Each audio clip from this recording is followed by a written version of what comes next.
It has been 4 years since Corrie McKeague went missing in Bury St. Edmunds, Suffolk, England, on the morning of September 24, 2016. The last time McKeague was seen was in a CCTV footage that located him in the center of town, entering a cul-de-sac containing several wheelie bins. Since this camera footage, McKeague has not been seen dead or alive. In today's episode of Unsolved Mysteries, we're going to be discussing a strange disappearance case of Corrie McKeague, who still remains a subject of police investigation to this day.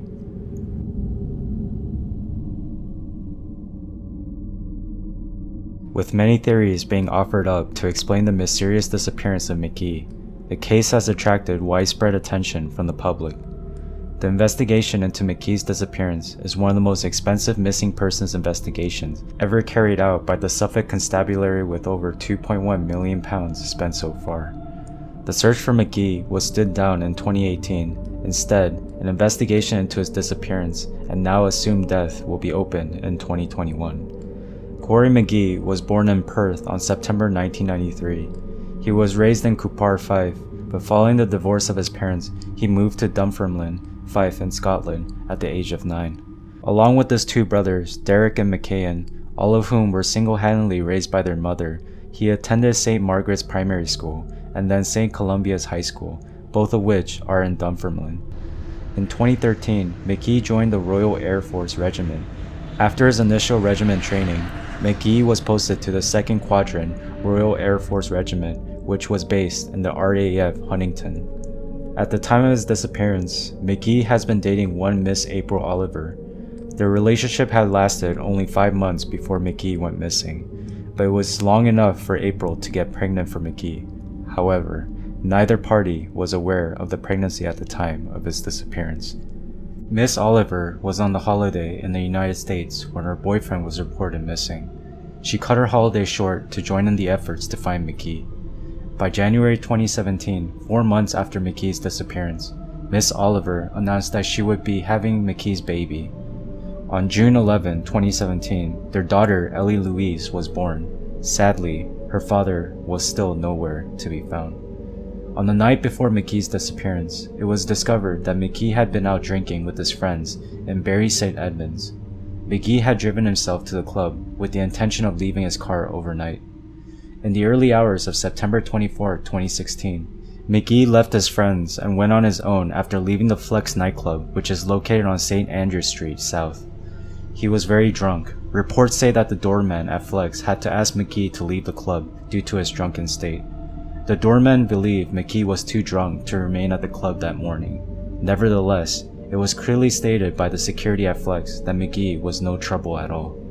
Between 1:15 and 1:30 a.m., it is believed that McKeague was at his usual takeaway restaurant, Mamma Mia's. It was a restaurant he often visited. The last time McKeague was sighted was at 3:25 a.m. when a CCTV camera captured him at Brent Govel Street. In the footage, McKeague can be seen walking into a horseshoe area where several wheelie bins could be seen. The CCTV footage never showed McKeague emerge from this location. In the course of the investigation, one source reported an unconfirmed sighting of Corrie McKeague at 4:20 a.m. behind a sugar factory at Bury St. Edmunds.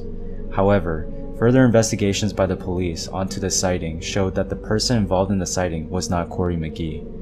On September 26, 2016, the following Monday after the weekend, McKeague was nowhere to be found at work. He was then reported missing 2 days after his disappearance. This delay only happened because McKeague was supposedly off duty that weekend, and so his absence was only noticed at work on the day he was meant to report back for duty. The Suffolk Lowland Search and Rescue Team liaised with the police and the RAF's Search and Rescue Team to comb the area around Bury St. Edmunds and Huntington, hoping to find Corrie McKeague. The police discovered and revealed in November 2016 that between the hours of 3 a.m. and 5 a.m. on the morning of September 24, 2016, there were a total of 39 people that could be seen on the same CCTV camera that last recorded McKeague's whereabouts. The Suffolk Constabulary made repeated appeals and numerous inquiries to identify these 39 persons for further investigation into any further sightings of McKeague. Despite this, only 16 of the 39 people could be identified, leaving 23 unidentified persons. The Suffolk Constabulary then installed a pod at a Christmas fair in Bury St. Edmunds between 24th and 25th of November 2016. The authorities encouraged people to visit the pod so that the identities of the remaining 23 people could be established. The idea paid off to an extent because by December 4, 2016, 13 more people were identified thanks to the pod. The Suffolk Lowland Search and Rescue Team then launched a series of searches in a bid to find McKee in the weeks that followed after his disappearance in December 2016. They conducted a thorough search of 5 square miles woodland between Barton Mills and RAF Huntington. The search was conducted based on the assumption that McKee could have been hit by a vehicle on his way home. Most of the search was centered around the King's Forest area, and it involved a coalition of staff from the Suffolk Lowland Search and Rescue Team and a group of volunteers. The search yielded no positive results, and by December 17, 2016, the area was declared officially cleared. One promising lead to finding McKee's whereabouts came from the data on his Nokia Lumia mobile phone. The phone data indicated that it had moved from Bury St. Edmunds to Barton Mills. These locations are 12 miles apart along the A1101 road. Furthermore, the data from the mobile phone showed that his 12-mile journey was covered in 28 minutes.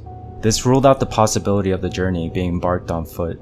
The authorities believed that McKee must have been transported in the bin lorry, which must have carried McKee along with the wheelie bin they assumed that he had slept in. This led the authorities to examine the bin lorry that carried the wheelie bins from the location McKee was last spotted. They initially discovered, however, that the lorry was carrying only a weight of 15 kilograms, much lower than the weight of McKee himself, which was 90 kilograms.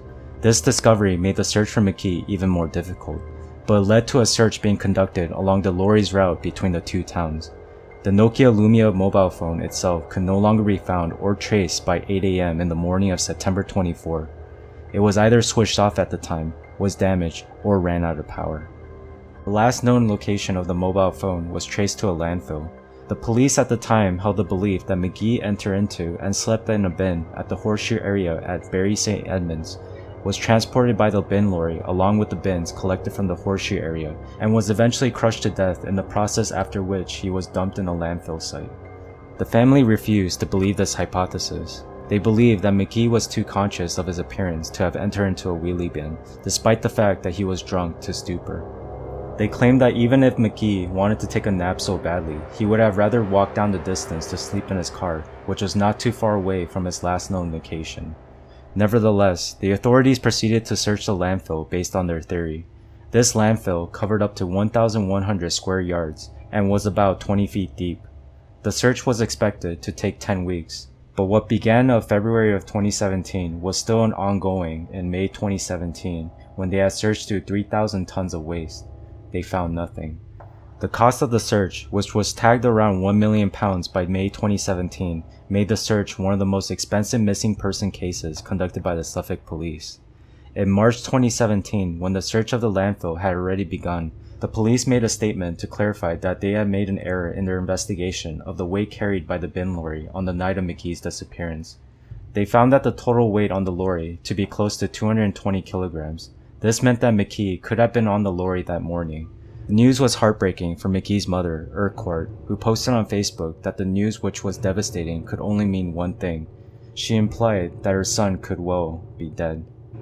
On July 21, 2017, 20 weeks into the landfill search, the Detective Superintendent of Suffolk Constabulary, Katie Elliott, announced at a press conference that the landfill search had come to an end. Still, there were no positive results as to the whereabouts of McKee.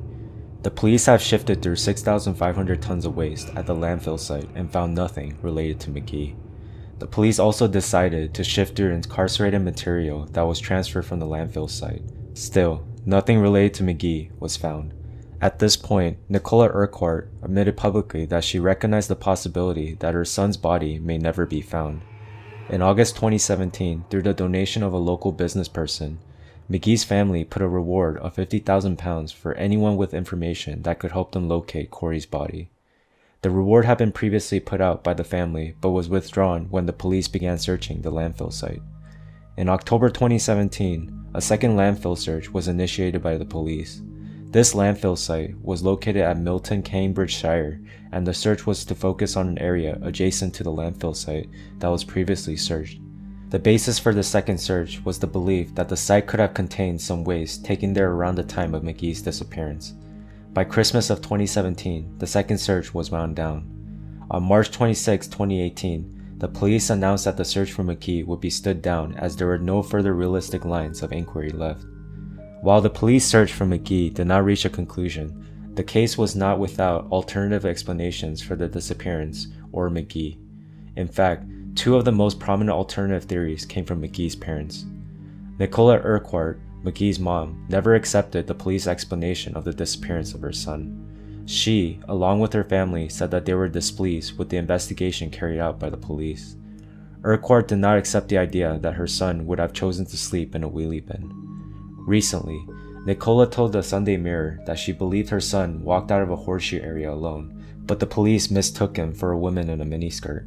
Miss Urquhart revealed that the police had shown her unpublished footage of a woman in a miniskirt leaving the location where her son was last seen. On seeing the footage, she claimed that herself and her two other sons immediately identified the woman as McKeague. However, the police shot the idea down, saying that they had gotten experts to examine the footage who confirmed that the person in the footage was indeed a girl and not Corrie McKeague. It has also been suggested that Corrie McKeague could have committed suicide after learning the pregnancy of his girlfriend. Corrie's father was quoted saying he could not rule out the possibility of a suicide, believing that the knowledge of the pregnancy could have affected the mental health of his son.